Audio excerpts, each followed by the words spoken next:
So earlier this year, I know I'm in the right audience for this. I had side effects from the vaccine, right? The Moderna vaccine, right?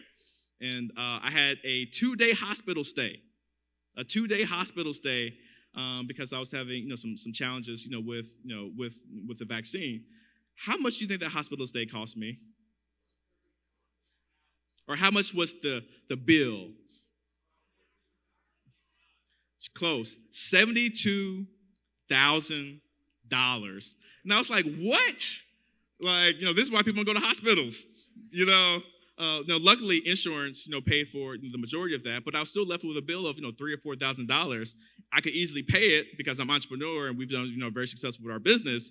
Nevertheless, most people can't even pay the $3,000 or $4,000 because they can't survive a week without getting their paycheck, right?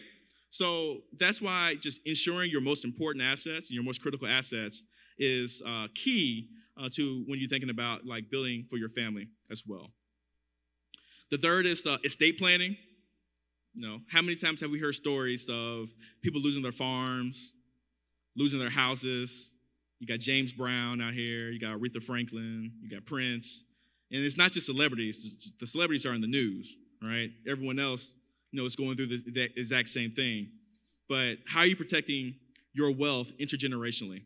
I think I heard a stat that 60% of wealth, if you don't have an estate plan, is gone to the ether or to the government, really. But, it's gone, it evaporates from generation to generation because people don't have proper estate plans, put in place for them and their family.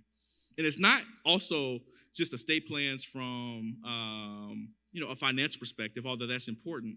But you can think about it from a cultural, standpoint as well. And, what are you trying to and looking to pass down from generation to generation, when you're thinking about intergenerational transfer? Because people always talk about freedom.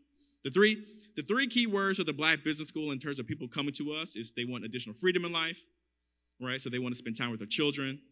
They want to travel the world. They want to do what me and Boyce do every day, which is take naps every day in the middle of the day, right? They either want to do that. The second thing they want to do is leave a legacy behind to their family and community. And the third thing is to have additional security and stability going into their golden years of retirement, right? But how are you going to leave a legacy if you don't have a good estate plan in terms of transitioning wealth from one generation to another? And estate planning isn't just the legal documents, it's the cultural transfer of that knowledge of allowing people or allowing your children and grandchildren to know how to effectively manage that money when they move forward as well. Because there's a expression, shirt sleeves to shirt sleeves or something like that, or shirt sleeves to shirt sleeves in like 3 generations. What that really means is one generation makes the money, one kind of sustains it, by the third generation it's actually lost, right? And we don't want to do that when we think about Black wealth, especially thinking about Black wealth over hundreds and hundreds of years. The next area is global citizenship. So I mentioned my time in Medellin, Colombia. So because I was an entrepreneur and worked online and can work from anywhere, me and my wife traveled the world for 1 year after we got married. So I was just working on my computer. And throughout that travel, we came across Medellin, Colombia in South America. And we said, we like it here. I think we're going to stay. And we stayed. It was basically that simple, right?